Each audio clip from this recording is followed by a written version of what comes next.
بات۔ دوسری بات یہ بھی ہے کہ محمد رسول اللہ صلی اللہ علیہ وسلم کے بعد اب کوئی دوسرا نبی نہیں آئے گا۔ اب آپ کہیں کیوں نہیں آئے گا؟ تو ہم اس کی دلیل دیتے ہیں کیوں نہیں آئے گا۔ اس سے پہلے جتنے نبی آتے تھے اور تو ان کے ساتھ اللہ پاک ایک کتاب دے کر بھیجتا ہے۔ ہدایت کے دو راستے، ایک تو کوئی ایک کتاب ہو اور ایک اس کے ساتھ نبی ہو۔ جو کتاب کے اندر ہے وہ نبی کی زندگی کے اندر ہے۔ آخری کتاب قرآن پاک ہے۔ قرآن پاک میں جو کچھ ہے علمی طور پر وہ ساری باتیں اللہ کے رسول صلی اللہ علیہ وسلم کی زندگی میں عملی طور پر اپنی نمونہ دیکھتے ہیں۔ لیکن ان پچھلی کتابوں کی ذمہ داری اللہ نے نہیں لیا، کاہے کی رد و بدل نہیں لیا اللہ نے، اور آخری کتاب قرآن کی ذمہ داری اللہ پاک نے فرمایا نحن نزلنا الذکر وانا لہ لحافظون، کہ ہم اس کتاب کی کو ہم نے اتارا ہے اپنے نبی پر محمد صلی اللہ علیہ وسلم پر، اور ہم ہی اس کی حفاظت بھی کریں گے۔ اچھا حفاظت کیسے کریں گے؟ اس کا فلسفہ اس کی حکمت بھی اللہ نے بتایا۔ بل هو آیات بینات فی صدور الذین اوتوا العلم، فرمایا کہ قرآن کے اپنے کلام کے اللہ پاک جو حفاظت فرمائیں گے، کیسے حفاظت فرمائیں گے؟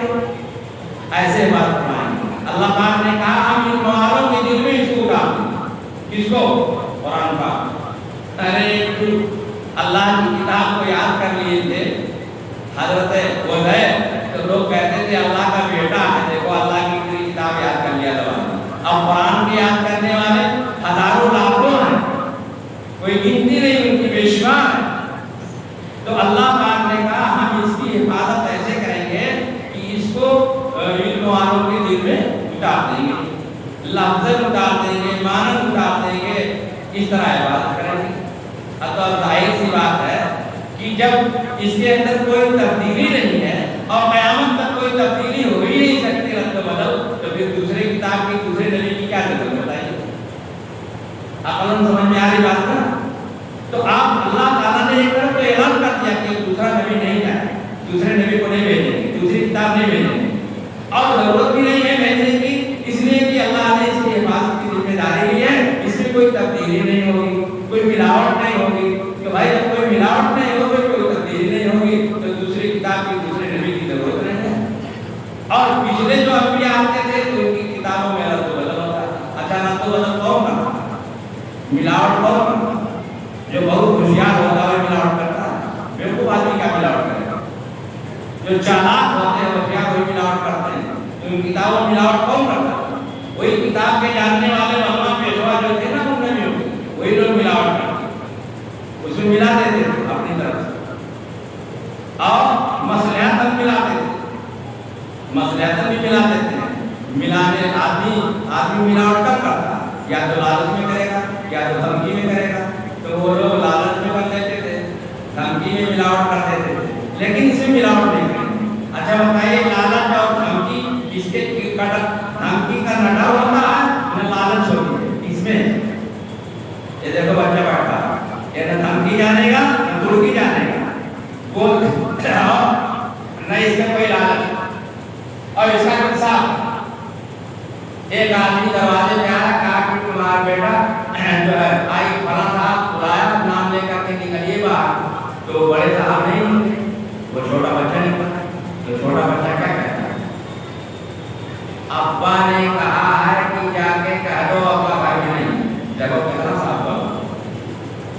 تو بچے بھی ملاوٹ نہیں کرتے، بڑے صاحب بھی کیا ہوتے ہیں، وہ بیچارے جانتے ہی نہیں مصلحت، بچے کیا جانتے ہیں مصلحت، وہ مصلحت نہیں جانتے۔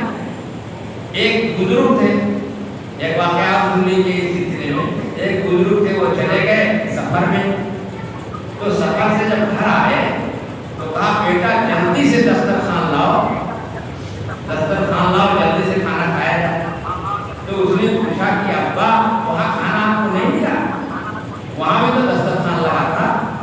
کہا ہاں بیٹا وہاں دسترخوان لگا تھا، لیکن میں نے کھانا کم کھایا اور نماز لمبی پڑھا تاکہ میرے مصافحہ والے، میرے عقیدت والے، میرے ماننے والے، سلام کرنے والے پڑھ جائیں اور مجھ کو لوگ دور جانے اور میری طرف لوگ مائل ہو جائیں۔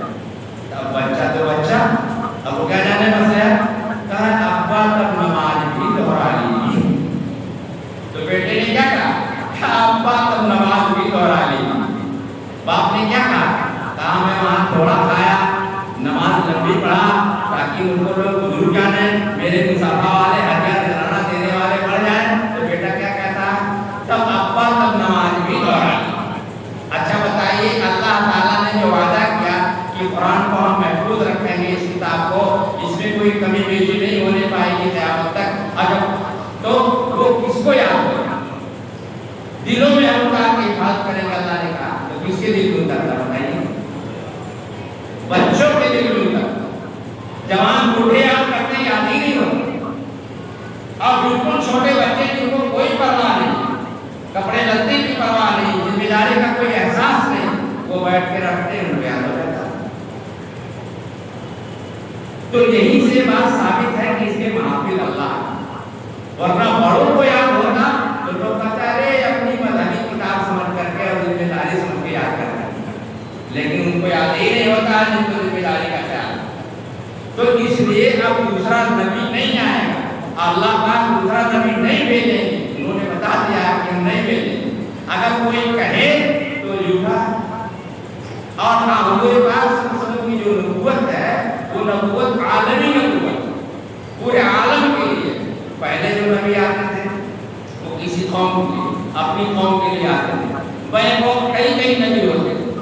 جیسے حضرت موسیٰ علیہ السلام نے وہاں بکری چرانے گئے مدین میں، اور وہاں ان کی شادی بھی ہو گئی حضرت شعیب علیہ السلام. تو علامہ رومی نے لکھا کہ وہ جن کی بکری چرا رہے تھے وہ حضرت شعیب علیہ السلام تھے، وہ بھی نبی تھے. تو بیک وقت کئی نبی ہوتے تھے، اور ایک نبی اپنے ہی قوم کو، اپنی برادری کے لیے نبی ہوتا تھا. لیکن محمد صلی اللہ علیہ وسلم کو اللہ پاک نے جو نبی بنایا تو پورے عالم کا نبی بنایا. ہر قوم کے لیے، ہر برادری کے لیے، ہر ملک کے لیے، پوری دنیا کے ہر خطے کے لیے نبی محمد صلی اللہ علیہ وسلم. اب یہ نہیں کوئی کہہ سکتا کہ صاحب یہاں وہ نبی جو ہے افغانستان کے ہیں اس لیے ہندوستان میں دوسرا آئے گا. نہیں، وہ ہر پوری دنیا کے لیے نبی ہے، عالمی نبی، اور خاتم النبی کہ اس کے بعد دوسرا نبی نہیں آئے، اور اس کے بعد دوسری کتاب نہیں آئے گی، کیونکہ اس کے اندر کوئی رد و بدل نہیں. یہ تو ہمیں عقیدہ رکھنا ہے محمد صلی اللہ علیہ وسلم. اور دوسرا کیا؟ پہلی بات میں بتا دیا کہ اشہد ان لا الہ الا اللہ و اشہد ان محمدا عبدہ و رسولہ. دیکھو اس کا معنی ہے کہ اللہ کے بندے ہیں کون؟ محمد صلی اللہ علیہ وسلم، اور اللہ کے رسول ہیں محمد صلی اللہ علیہ وسلم. اور کیسے رسول ہے؟ آخری رسول. کیسے رسول ہے؟ عالمی رسول. کیسے رسول ہے؟ جو ہے وہ خاتم النبی. یہ سب ہم کو عقیدہ ہے.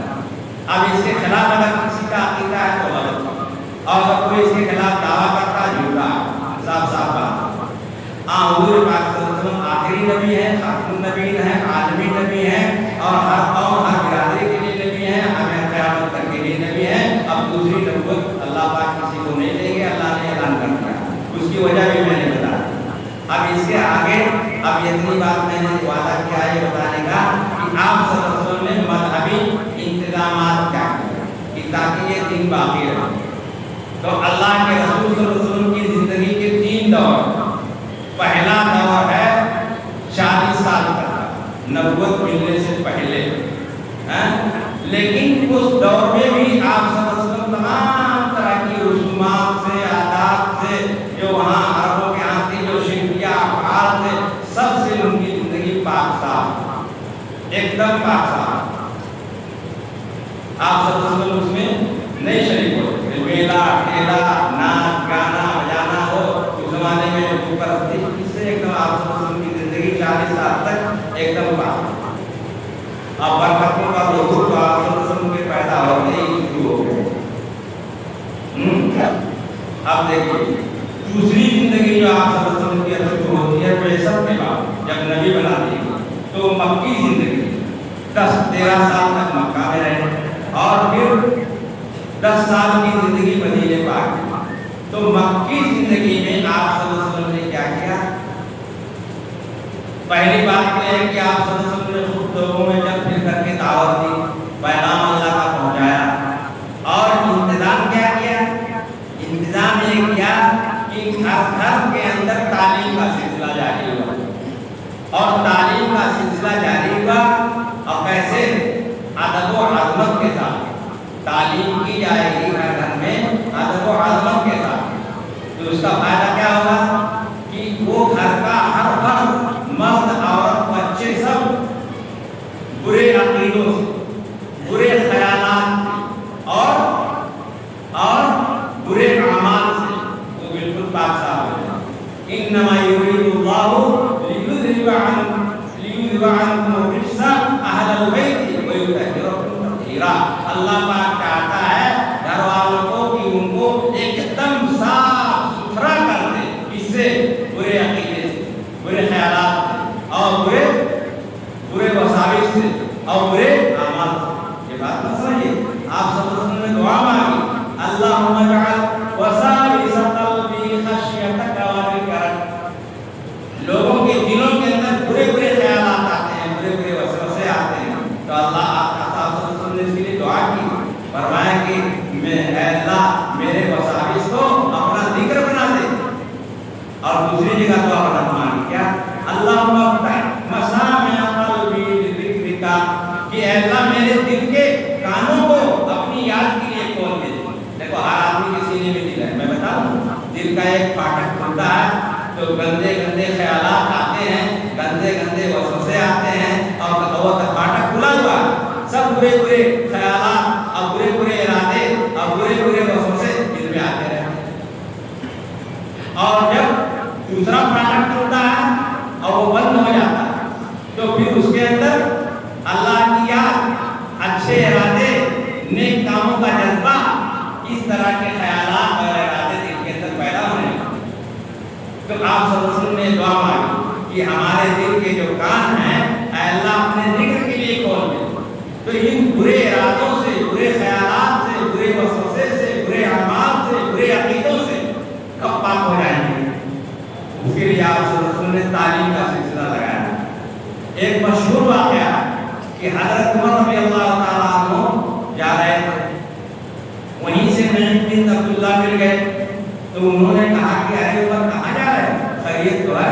کہا میں جا رہا ہوں اس نبی کا سر طلب کرنے جا رہا ہوں جبرائیل چکا دوں گا جو محمد یہاں پیدا ہو گئے اور سارا جھگڑا ہو گیا ہمارے ملک میں. تو انہوں نے کہا اچھا اس کا تیور بڑا ہوا ہے تو ہوشیار آدمی سے کہا اس کو گھما دے. بس گھما دیا انہوں نے ذہن پھرا دیا. کہا تم ان کے پاس جا رہے ہو تم کو خبر بھی ہے تیری بہن تیرا بانوئی خود مسلمان ہو گئے ہیں اس نبی کا کلمہ پڑھنے کا. اچھا ایسی بات میری گھر میں نہ ملا. سیدھے کون گئے اپنی بہن کے گھر. اپنی بہن کے گھر جب پہنچے ہیں تو ان کے گھر میں تعلیم ہو رہی اور انہوں نے اولاد چھپا دیے. پھر حضرت عمر رضی اللہ تعالیٰ عنہ نے اس کا ہوتا ہے کہ بہن کو بہت مارا پیٹا اور مار پیٹ کر کے جب غصہ اتر گیا نا تو پھر کہنے لگا تو اور ان کی بہن نے جرأت کے ساتھ کہہ دیا کہ سنو تم جو بھی کر رہا ہو آپ نے قبول کر لیا کلمہ پڑھ لیا پھر نہیں تو کہا اچھا لاؤ دکھا دو. تو کہا اسے دونوں کو دکھا دو. دیکھیے یہ ہے ادب و حرمت کی بات یہ ہے کہ حضرت عمر کی بہن نے کہا ایسے ہم نے دکھایا تم کو ہم نہیں دکھائیں گے اس طرح سے. تم ناپاک ہو مشرک ہو اور تم ناپاک ہو اور قرآن والا پاک ہے تو ایسے پاک عورت تمہارے ہاتھ میں نہیں دیں گے. نہا دھو کے صاف ستھرے ہو جاؤ تب ہم تمہارے ہاتھوں میں دیں گے. تو حضرت عمر نے نہا دھو لیا. اب ادب کے ساتھ جب ہاتھ میں لیا ایک ایک آیت پڑھتے جاتے تھے ان کا دل بگڑتا جاتا تھا اور پھر کلمہ پڑھ جاتا. تو آپ صلی اللہ علیہ وسلم نے جو مذہبی انتظامات کیے مکہ مکرمہ کی زندگی میں وہ یہ تھا کہ گھر گھر میں تعلیم کی. اور دوسری چیز اب مدینہ منورہ آ گئے. تو جب مدینہ منورہ آ گئے تو آپ صلی اللہ علیہ وسلم نے سب سے پہلا جو کام کیا وہ یہ کیا کہ مسجد نبوی کی تعمیر. اور مسجد نبوی سے پہلے قباء میں ٹھہرے آپ صلی اللہ علیہ وسلم نا تو قباء میں مسجد کی تعمیر.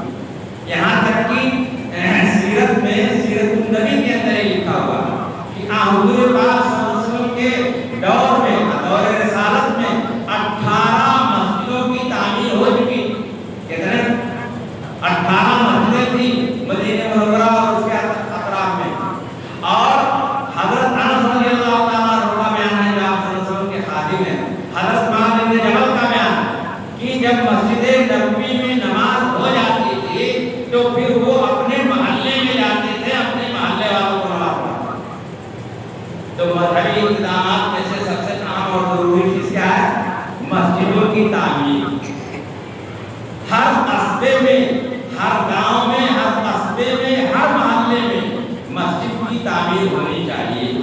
مسجد رہے. پھر مسجد کے بعد پھر کیا ہوگا؟ دوسری چیز آپ صلی اللہ علیہ وسلم نے دوسرا انتظام یہ فرمایا کہ اس مسجد کے ساتھ ایک سائبان بنا، وہ صفہ کہلاتا ہے. اس کے اندر اس صفہ میں جو ہے صحابہ بیٹھے رہے. اس میں کون لوگ تھے؟ چھوٹی عمر کے بھی تھے، زیادہ عمر کے بھی تھے، تاجر بھی، کاشتکار بھی، مزدور بھی، ملازم بھی، اور کیا کہتے بچے بھی، جوان بھی، بوڑھے بھی، سب اس میں. آپ صلی اللہ علیہ وسلم کی یہ درسگاہ بڑی وسیع تھی، ہر طبقے کے لوگ اس میں آتے اور آ کر کے حدیثیں یاد کرتے اور قرآن پاک کی آیتیں یاد کرتے. اور اس میں دو طرح کے لوگ، ایک وہ تھے جو اپنا کاروبار کرتے تھے، اپنا کاروبار کرتے تھے، تو وہ لوگ شام کو آتے، اب کچھ دیر بیٹھتے تھے، چلے جاتے تھے. اور ایک وہ تھے، ایک وہ طبقہ تھا جن کا کوئی کاروبار نہیں، جو شادی بیاہ بھی نہیں، بالکل وہ سب کمارے تھے، شادی نہیں کیے تھے، چاہے کم عمر ہو چاہے زیادہ ہو. وہ مستقل بیٹھے رہتے، پورے دن بیٹھے رہتے تھے، پوری رات وہیں رہتے تھے اور کوئی کاروبار نہیں کرتے. کبھی کبھار ایسا ہوتا تھا کہ جنگل کی طرف جاتے تھے، لکڑی کاٹ کے لاتے تھے اور بیچ دیتے تھے اور بیچ کر کے اپنے ساتھیوں پر خرچ کرتے تھے. لیکن یہ کبھی کبھار ایسا ہوتا، ورنہ اگر کوئی آیا اور ان کو کھلا دیا تو کھا لیا، ورنہ بھوکے رہتے تھے. یہ اصحاب صفہ کہلاتے ہیں. یہ مذہبی انتظامات تھے. پھر آپ صلی اللہ علیہ وسلم کے پاس دور دور سے وفد آتا، بلکہ دور دور سے لوگ آتے تھے، مختلف ملکوں سے آتے تھے اور آتے تھے اور پھر کہتے تھے اللہ کے رسول ہمارا قبیلہ مسلمان ہو گیا، تو ہم کو کوئی معلم بھیج دیجیے دین سکھانے کے لیے. تو آپ صلی اللہ علیہ وسلم اسی صفہ میں سے کچھ لوگوں کو بھیج دیتے تھے دین سکھانے کے لیے. کہیں ضرورت پڑتی تھی تو آپ صلی اللہ علیہ وسلم وہیں سے کچھ لوگوں کو بھیج دیتے تھے. تبلیغ کی ضرورت پڑتی تھی تو تبلیغ کے لیے بھیج دیتے تھے، مبلغ بنا کے بھیج دیتے تھے. کبھی ایسا بھی ہوتا تھا کہ جہاد کی ضرورت ہے تو انہی میں سے کچھ لوگوں کو بھیج دیتے تھے، وہ چلے جاتے تھے جہاد میں، یا تو اللہ کے نام پہ شہید ہو جاتے تھے یا پھر غازی بن کے واپس چلے آتے. اور کبھی ایسی ضرورت پڑتی تھی پہرے داری کی، تو آپ صلی اللہ علیہ وسلم ان لوگوں میں سے کہتے تھے پہرے داری کرنی ہے، تو وہ لوگ رات کی پہرے داری بھی کرتے تھے. وہ پولیس کے سپاہی تھے. اور درس کا جہاں تک تعلق ہے تو ایک درس تو مسجد نبوی میں ہوتا تھا، ایک درس وہ صفہ میں بھی درس ہوتا تھا، اور مدینہ منورہ کے اندر دوسرے مکانات میں بھی درس ہوتا تھا. اور وہ درس کب شروع ہوتا تھا؟ عشاء کی نماز کے بعد وہ درس شروع ہوتا تھا سیکھنے سکھانے کا، اور فجر تک جاری رہتا تھا. پوری رات پڑھائی ہوتی، پوری رات وہ درس جاری رہتا تھا. صفہ والے تو پوری رات میں شریک رہتے تھے، لیکن جو لوگ مزدور تھے، ملازم تھے، کاشتکار تھے، تاجر تھے، وہ لوگ کیا کرتے تھے؟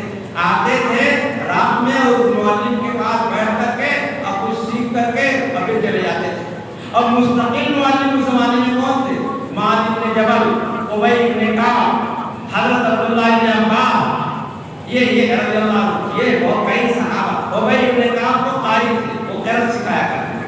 تو باقاعدہ استادوں کا تقرر کیا آپ صلی اللہ علیہ وسلم نے، اور رات کو مسجد نبوی کے علاوہ بھی وہ درس جاری رہتا تھا.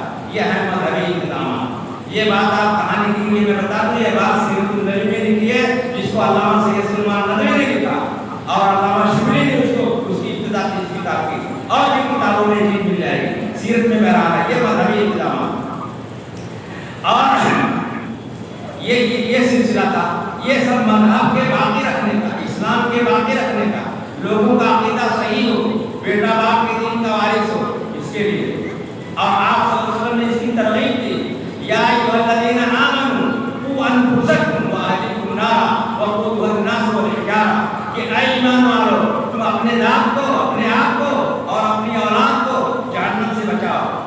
تو جہنم سے کیسے بچائیں گے اپنے آپ کو، اپنی اولاد کو؟ وہی جو آپ صلی اللہ علیہ وسلم نے مذہبی انتظامات کیے ہیں اسی طرح کرنا ہوگا. اور وہ صفہ میں 400 تک تعداد ہو جاتی ہے. اور اس صفہ میں بیٹھنے والے اگر اس میں کا کوئی شخص شادی کر لیتا تھا تو شادی کرنے کے بعد وہاں سے نکل جاتا. اور بعض لوگ ایسے بھی تھے جو دن بھر کاروبار کرتے تھے اور اپنا ایک دوستی کر لیتے تھے کسی سے کہ تم میرے دوست ہو، دینی اعتبار سے دوستی کر لیا، تو دوستی کر کے یہ کہتے تھے کہ تم جاؤ مسجد نبوی میں، آپ صلی اللہ علیہ وسلم پر کون سی آیت اتری ہے، کون سی بات کہاں چلی ہے ان لوگوں کے بیچ میں، اس کو تم پڑھ کے اس کو تم یاد کر کے آؤ اور وہاں سیکھو، اور میں اپنے گھر کا کام اور تیرے گھر کا کام میں کر دوں گا۔ باہر باہر کا ان لوگوں یہاں باہر باہر کا کام ہی کیا تھا؟ باہر باہر کا کام یہ تھا کہ کھجوروں کے باغات تھے مدینے والوں کے، تو کھجوروں کے باغات تھے اس کی سینچائی کرنا ہے، ان کے پاس گھوڑے تھے اس کے لیے گھاس لانا ہے، ان کے پاس جو ہے اونٹ تھا اس کو دانا دینا ہے، تو یہ باہر باہر کا کام کہتے تھے میں کر دوں گا، تم چلے جاؤ وہاں سیکھو، وہ سیکھ کے آتے تھے۔ پھر دوسرا دن جب آتا تھا تو کہتے تھے اب تم میرے گھر کا کام کر دینا باہر باہر کا اور میں جاؤں گا وہاں سیکھنے۔ تو آپ صلی اللہ علیہ وسلم نے جو مذہبی انتظامات کیے ہیں کہ یہ اسلام باقی رہے اور بیٹا باپ کے دین کا وارث ہو، آئندہ اس امت کے اندر دین باقی رہے، وہ یہی ہے مذہبی انتظامات یہی ایسے کیا۔ لیکن اب دیکھیے اس کی شکلیں دیکھیے، اب اس کی شکل یہ ہے کہ ہر آدمی اپنے دل میں یہ طے کرے کہ ہم اپنے محلے میں مسجد بنائیں گے، نہیں ہے مسجد تو مسجد بنائیں گے، اور اپنے محلے کے اندر ہم جو ہے مسجد میں تعلیم کا نظام بنائیں گے، اور جیسے آپ اللہ تعالیٰ نے کہا کہ تمہارے گھر سے اب بالکل تمہارا گھر پاک صاف ہو جائے، تمہارے گھر والے صاف ستھرے ہو جائیں، برے عقیدے سے، برے خیالات سے، برے ارادوں سے اور برے وسوسوں سے، اس کے لیے تم گھر کے اندر تعلیم کرو۔ کاہے کی تعلیم کرو گے؟ اس کو بھی اللہ پاک نے بتایا تعلیم کس کی کرو؟ من آیات اللہ والحکمت، پہلی تعلیم تو یہ کرو فضائل کی، جس میں یہ بتایا جائے گا کہ اس عمل کے کرنے پر کیا فائدہ ملے گا۔ قرآن پاک پڑھنے سے اللہ کی محبت پیدا ہوتی ہے، دل کا ضرر دور ہوتا ہے اور ایک ایک حرف میں نیکی ملتی ہے، یہ اس کو فضائل کہتے ہیں جس میں اعمال کا بھاؤ ہوتا ہے۔ اور دوسری چیز ہے وہ مسائل ہیں، والحکمت سے مراد مسائل ہیں، یعنی جس میں اعمال کی شکلیں بتائی جاتی ہیں۔ ایک آدمی مغرب کی نماز 3 فرض ہے 4 پڑھ لے، ہو گئی نا؟ نہیں ہوئی، کیوں 4 پڑھ لیا؟ 3 ہے، 4 رکعت نماز عشاء کی فرض ہے، کوئی 3 ہی پڑھ لے، ہو گئی نہیں ہوگی؟ تو اس کی کیا شکل ہوگی، اس کی کیا حیثیت ہوگی، رکوع کیسے کریں گے، سجدہ کیسے کریں گے، نیت کیسے باندھیں گے، رکوع میں کیا پڑھیں گے، سجدے میں کیا پڑھیں گے، اور کیا چیز میں چھوٹ جائے گی تو نماز ہی نہیں ہوگی، کیا چھوٹ جائے گا تو اس پہ سردر سہو کرنا پڑے گا، اس میں مسائل کہلاتے ہیں۔ تو ایک کتاب تو اس کی پڑھنا چاہیے۔ ہمارے اس زمانے میں بہت چھوٹی سی ایک کتاب آتی ہے، ہندی میں آتی ہے، ہندی بھی آتی ہے، اردو میں بھی ہے، مختلف زبانوں میں۔ اس کتاب کا نام تعلیم الاسلام، چھوٹی سی ہے، اس میں سب نماز کے، روزے کے، غسل کے سارے مسائل بتائے گئے۔ تو یہ گھر کے اندر تعلیم کرنا، یہ مذہبی انتظامات آپ سب سن لیجیے۔ اگر یہ چیز نہیں ہے تو بیٹا باپ کے دین کا وارث نہیں ہوگا۔ شاید آپ لوگوں کو نہ معلوم ہو، لیکن میں نے ایسی آبادیاں دیکھی ہیں، دریاؤں کے ساحل میں میں نے دیکھا، ہمالیہ پہاڑ کی چوٹیوں میں دیکھا، جنگلات میں میں نے چل کے دیکھا، اور ایسے دور تازہ مقامات آبادیوں میں دیکھا۔ ابھی تازہ ترین واقعہ میں سنا رہا ہوں، نیپال ہی چھوٹا سا ملک ہے، اس کی پہاڑ کی چوٹیوں پر بھی ہم چڑھ کے گئے، اور کچھ کام سے گئے تو کہیں سڑک نہیں ہے، پہاڑ کی چوٹیوں پر تو پیدل بھی چڑھے، 8 گھنٹے میں نے پیدل چلا۔ ہماچل پردیش کی 6000 فٹ اونچی پہاڑ کی چوٹیوں پر 8 گھنٹے، صبح 12 6 بجے کا نکلا، شام کو 6 بجے پہنچا ہوں، 12 گھنٹہ، اور 12 گھنٹے میں 8 گھنٹہ میں چلاؤں گا پیدل، چڑھو اترو چڑھو اترو چڑھو اترو، 50 بستیاں 50 گاؤں میں نے دیکھے، اور وہاں مسجدیں نہیں ہیں، ایسے نیپال کی چوٹیوں پر دیکھا، پہاڑ کے دامن میں نے دیکھا، وہاں کوئی دین کی روشنی نہیں پہنچی، وہاں مسجدیں نہیں ہیں، جو مذہبی انتظامات آپ صلی اللہ علیہ وسلم نے کیے کہ سب سے پہلے چیز مسجد ہو، مسجد نہیں ہے، وہاں مسجد میں کوئی تعلیم دینے والا نہیں ہے، گھروں کے اندر کوئی تعلیم، گھروں کے اندر بھی جب گھر کے لوگ نہیں پڑھے تو گھر میں بھی تعلیم نہیں ہے، ان کی پوری زندگی جانو وہ جیسی ہے۔ نیپال وہ ملک ہے جہاں باپ کے دل میں نہیں ہے شادی کرنا، نہ بیٹے کی شادی نہ بیٹی کی شادی باپ کے دل میں نہیں ہے، بیٹی بیٹا خود اپنا تلاش کر کے شادی کر لے۔ ایسے ایسے لوگ ملے، ایسے ایسے لوگ ملے کہ وہاں کوئی نکاح پڑھنے والا نہیں، وہاں کوئی مسئلہ بتانے والا نہیں، وہاں انسانوں کی زندگی کوئی سکھانے والا نہیں،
اور ایک مکتب ہونا چاہیے جہاں کلمہ قرآن پڑھایا جائے اور اپنے بچوں کو کلمہ قرآن پڑھائیے تاکہ بیٹا باپ کے دین کا وارث ہو. جہاں ایسا نہیں ہو رہا ہے, چاہے قادیانیت ٹوٹ لے, چاہے شکیلیت ٹوٹ لے, چاہے عیسائیت ٹوٹ لے, چاہے یہودیت ٹوٹ لے, چاہے لوگ ٹوٹ کے لے جائے, چاہے ان کو سماجی جانور بنا دے. جیسے میں نے بھی بتایا کہ وہ سماجی جانور ہے.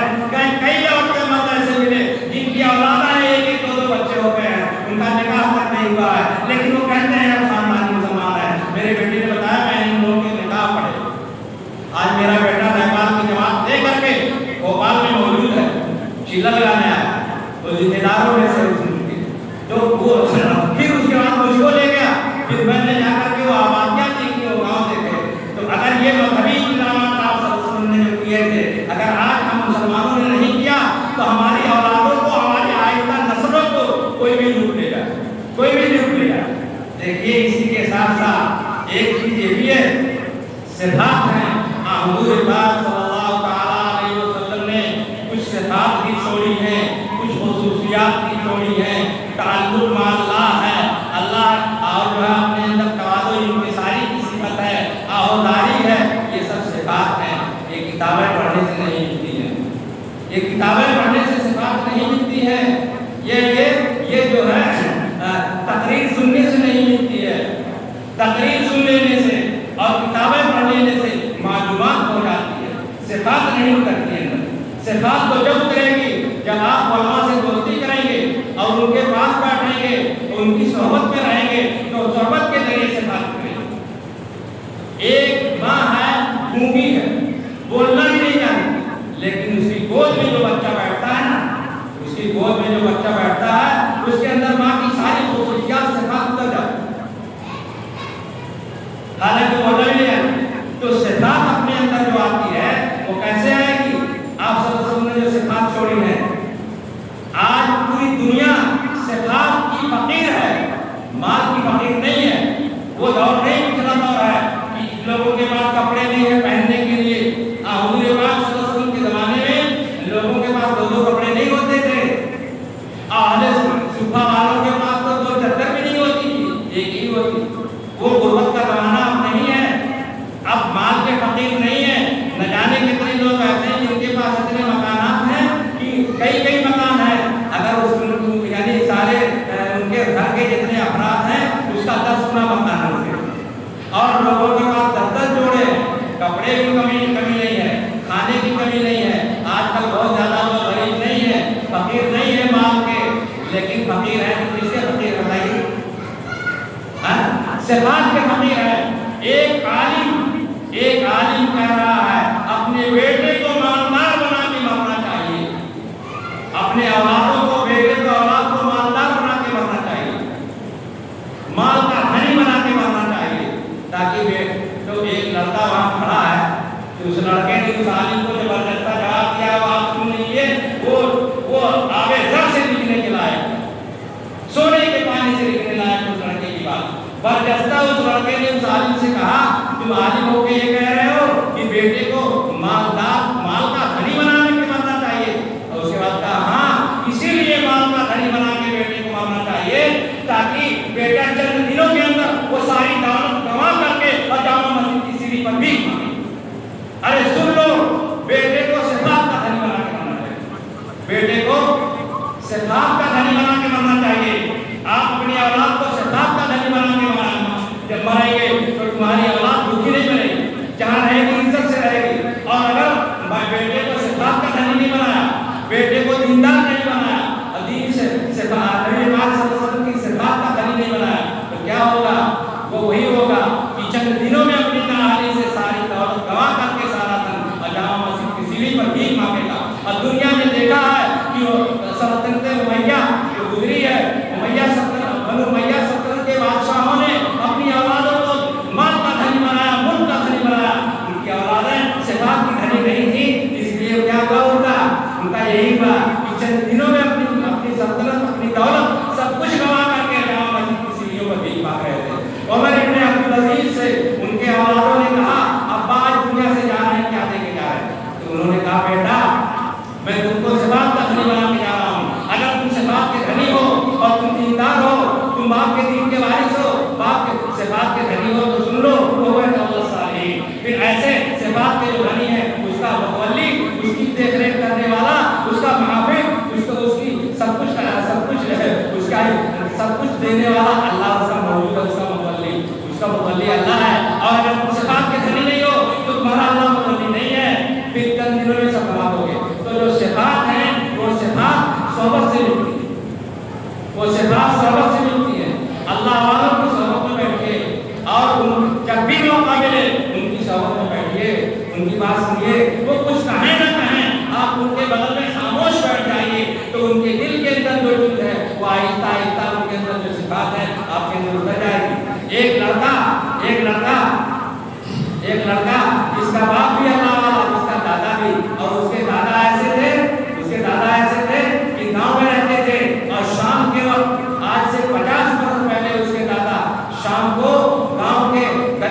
تو شہر کے کنارے آیا کہ جلدی سے ظہر کی نماز پڑھ لیں. ظہر کی نماز پڑھ لیا, عصر کا وقت ہونے لگا. تو اسی شہر کے کنارے اس محلے میں ایک غیر مسلم موجود تھا اور وہ 2 گائے پالے ہوئے تھا اور گائے کا دودھ نکال کر کے سویرے شہر میں بھیج رہا. اس لڑکے نے کہا کہ جو ہے مجھ کو بھی دودھ پلا دے, میں بھوکا ہوں, مجھ کو پلا دے, آدھا لیٹر پلا دے, آدھا لیٹر پلا دے. تو اس نے بہرحال اہتمام کیا اور گرم کر کے اس کو دیا پینے کی. آدھا لیٹر دودھ پینے کے بعد 100 کروڑ دیا. تو جو 100 کروڑ دیا تو اس نے کہا 80 روپیہ واپس دے, 20 روپے ہوئے آدھا لیٹر. تو اس لڑکے نے کیا کہا کہ تم رکھ لو. تو آپ اس کی لڑکی سے کہہ رہا رکھ لو, تو اپنے ماں کا منہ دیکھتی ہے کہ یہ کون سا نواز لڑکا 15 سالہ کہتا رکھ لو, کہا رکھ لو. اس کے بعد آیا کہتا ابا یہ غریب آدمی ہے, یہ گائے پالتے ہیں اور غیر مسلم ہے, غریب ہے, ان کا گزر بسر اسی میں ہے کہ 2 گائے کا دودھ ہوا اور بیچ دیا اور اس کا جو ہے راشن خرید کے لاتے ہیں. ان کی یہی مدد ہے, ان کی یہی مدد ہے کہ مقررہ قیمت سے زیادہ ان کو دیتے ہیں.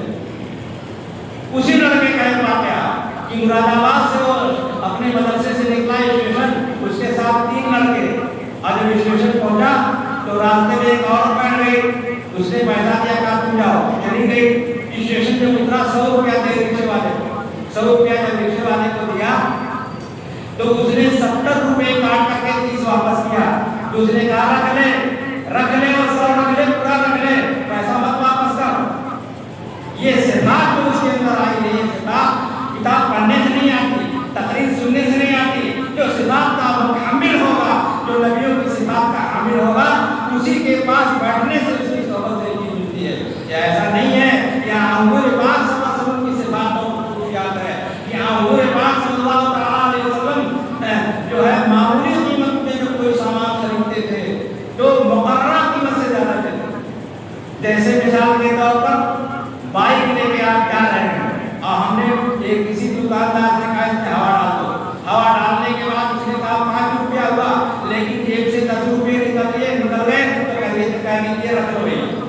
یہ صفات ہے, یہ خصوصیات ہیں, یہ صفات ایسے صفات والوں کی صحبت میں بیٹھنے سے ملتی ہے, تقریر سننے سے معلومات ہو جاتی ہے, کتابیں پڑھنے سے معلومات ہو جاتی ہے. تو جہاں حضور پاک صلی اللہ علیہ وسلم کی تعلیمات ہیں, ایسے آپ صلی اللہ علیہ وسلم کی صفات بھی ہیں. دیکھیے ایک واقعہ اور سنا دیتے ہیں, بات کریں. حضور پاک صلی اللہ علیہ وسلم کھا رہے تھے کھانا اور ایک عورت بہت بدتمیزہ عورت تھی. اس زمانے میں بہت بدتمیزہ عورت تھی, مشہور تھی. بہت سے لوگ ہوتے ہیں باتوں باتوں میں گالی دیتے ہیں, گالی دے کے بات کرتے ہیں. تو وہ بے ادب بدتمیزہ جا رہی تھی اور اللہ کے رسول سے انتہائی بے ادبی سے کہا کہ دیکھو کھا رہے ہیں نا, دوسرے کو نہیں پوچھتے, خالی اپنا کھا رہے ہیں. یہ حدیث کا مفہوم ہے. خیال کے صحابہ میں روایت کی ہے, جو عالم اور لوگ نے دیکھ لیں. تو آپ صلی اللہ علیہ وسلم نے فرمایا کہ لے بھائی تو بھی کھا لے. تو آپ صلی اللہ علیہ وسلم نے اس کے آگے کی طرف جو لقمہ بڑھایا نا, تو انتہائی بے ادبی سے کیا کہتی ہے, وہ کہہ رہی ہے کہ جو ہے میں وہ نہیں کھاؤں گی. پھر کیا کھائے گی, کہا منہ میں جو لقمہ چبائے ہو وہی منہ سے لقمہ نکال کے منہ کو وہی کھاؤ. آپ صلی اللہ علیہ وسلم نے انگلی ڈال کے اور لقمہ منہ سے نکال کر کے جب چبا رہے تو اس کو دے دیا, اس نے کھا لیا. تو باادب ہو گئی, وہ باادب ہو گئی, ساری بدتمیزی کی ختم ہو گئی, وہ باادب ہو گئی. دیکھیے جب بچہ پیدا ہوتا تو کہتے ہیں کسی نیک صالح آدمی کو لاؤ, آپ اسے تحریک کراؤ. تحریک پوچھنا لوگوں سے کیا چیز ہے. آپ دادا کو نانا کو یہ چاہیے کہ اپنی گود میں اپنے پوتے کو, اپنے نواسے کو, بیٹے کا بیٹا ہو بیٹی کا بیٹا ہو, اس کو گود میں بٹھائیں اور جب قرآن پاک کی تلاوت کریں تو قرآن پاک کی تلاوت کرتے ہی اپنی گود میں بٹھا کے تلاوت کریں. تسبیح پڑھے تو اپنی گود میں بٹھا کے تسبیح پڑھے. جو ماں اپنی گود میں بچے کو لے کر کے اور وضو کر کے دودھ پلاتی ہے اور درود شریف پڑھتی ہے تو اس کے دل کے اندر جو ہے پیٹ میں جو ہے دودھ جاتا ہے, پیٹ میں جو دودھ جاتا ہے اور اس کے دل میں درود شریف کا نور جاتا ہے. تو یہ جو ساری جو صفات ہیں وہ صحبت سے ملتی ہے. آج یہ ہمارے معاشرے سے غائب ہے. بیٹا کہاں ہے, بہو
لیکن وہ پیدل جاتا ہوا جب اس نے دیکھا کہ یہ دکھی ہے تو حضور پاک صلی اللہ علیہ وسلم کی صفات میں یہ خصوصیات میں یہ بھی ہے کہ کسی دکھی کو دیکھ کر کے اور اس وقت جو ہے ترس کھانا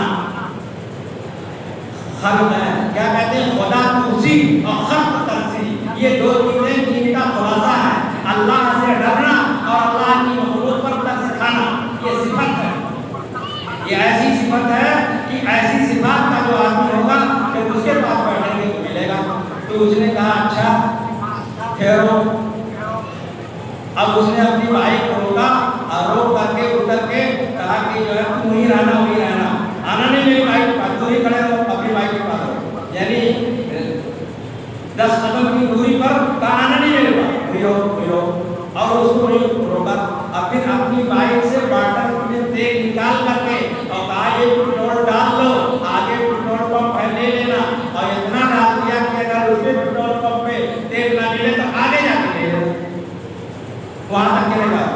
اب وہ تو ڈال کے چلا، اب پیچھے یہ بھی چلا، تیل دینے والا بھی پیچھے چلا اس کے، تو کچھ دور جا کے 1-2 کلومیٹر کے بعد وہ مل گیا، تو 1-2 کلومیٹر کے بعد جب ملا تو کیا دیکھا اس کو کہ اس کے پیچھے ایک نقاب پوش عورت بیٹھی اور ایک بچہ بھی ہے، وہ نقاب پوش عورت کو بچے کو اتار کے پیدل اکیلا کر کے رہا تھا، تو کہا خیر وہ ٹھہرا، کہا سن لے تیرا لباس جنگل ہے، میں جان نہیں سکا کہ تو مسلمان ہے، اگر میں جانتا کہ تو مسلمان ہے تو میں تجھ کو بہت کھلے دل سے اپنے بائک سے تیل نکال کے دیتا اور بڑی بشاشت سے دیتا۔ کیوں اس کی وجہ بتائی، کہا دیکھ میرے بائک میں جو ڈگی ہے اس میں بڑے جانور کی میں نے کلیجی رکھی ہے، اور یہ علاقہ سب انہی لوگوں کا ہے اور یہاں بالکل ممنوع ہے، بہت بڑا جرم ہے، تو مجھے ڈر اس بات کا تھا کہ اگر تو میری بائک کے پاس آیا اور میں نے تیل نکال کے دیا اور تو اس کی خوشبو سونگ گیا اور پتہ چل گیا کہ ڈگی میں اور بڑے گا کہ کلیجی رکھا ہے اور بوٹی رکھا ہے کلیجی کی، تو مجھ کو تم لوگ بوٹی بنا دیتے۔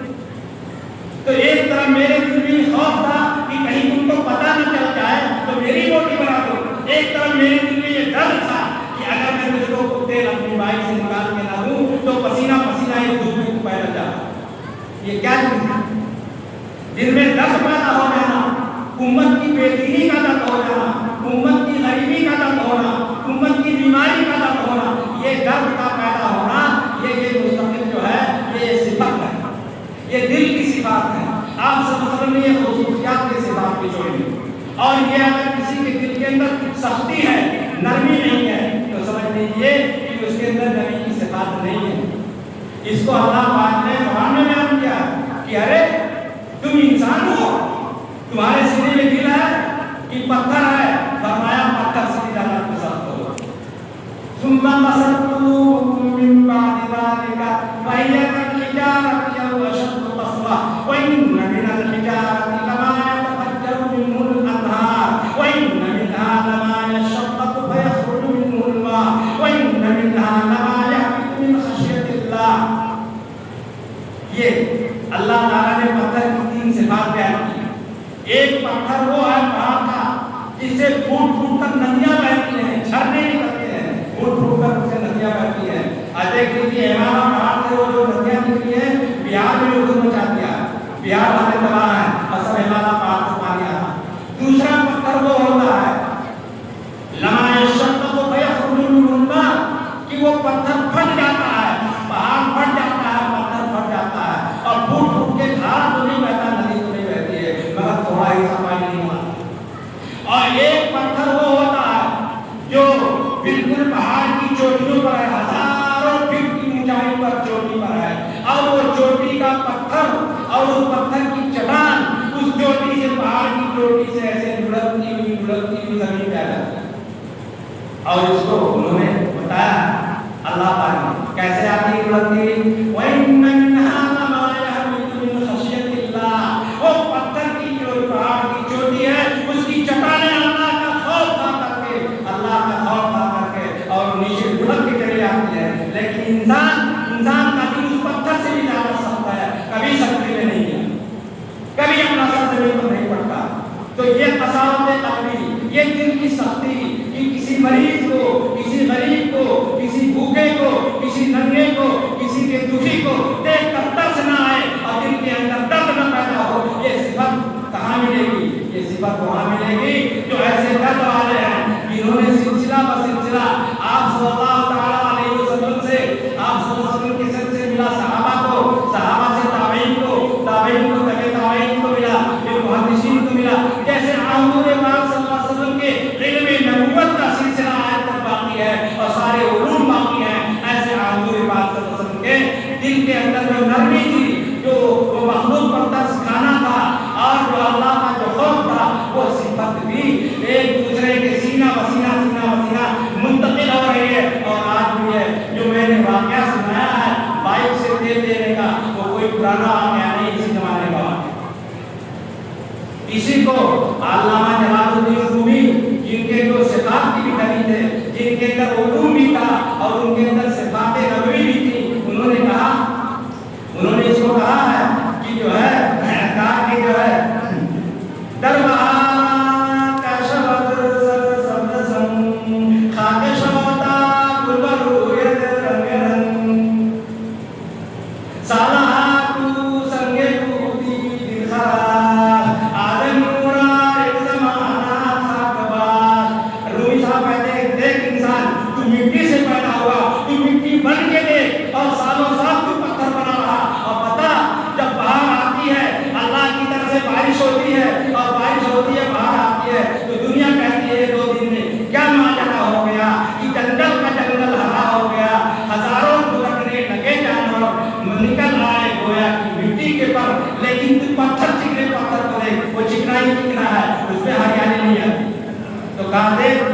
تو جو ہے مٹی سے پیدا ہوا انسان تو مٹی بن کے دے اور جو ہے پتھر بن کے دے رہا، تیرے سینے میں پتھر ہے، تیرا دل پتھر ہے، اس لیے تیرے اندر اخلاق کا سبدا، ترس کھانے کا سبدا، اللہ سے ڈرنے کا سبدا اور اللہ کی مخلوق پر جو بھوکوں کو کھلانے کا اور ان کو جو ہے ننگوں کو پہنانے کا یہ درد تیرے اندر نہیں پیدا ہوگا، یہ سبدا تیرے اندر نہیں پیدا ہوگا۔ اور پھر آگے کیا کہا؟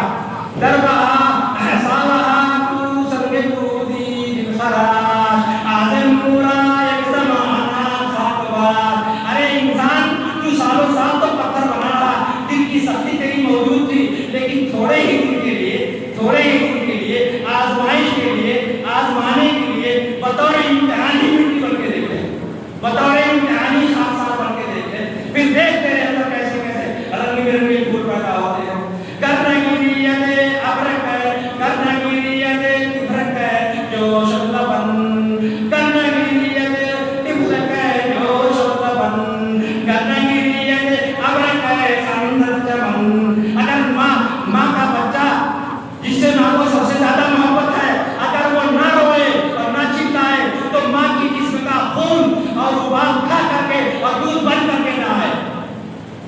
ایسے ہی 70 ماہ کے برابر محبت کرنے والا اللہ ہے، لیکن آسمان اگر نہ روئے تو زمین پر جمن نہ چلے گا، بچہ نہ روئے تو ماں کا دودھ ماں کی مامتا نہ ابالتا ہے، اور آسمان نہ روئے تو اللہ تعالیٰ اس زمین پر سبتا نہیں ہوتا۔ تو اللہ کے سامنے رو کے تو دے، اس کے سامنے سر پر ڈھک کے تو دے، کیوں پتھر بنا ہوا ہے؟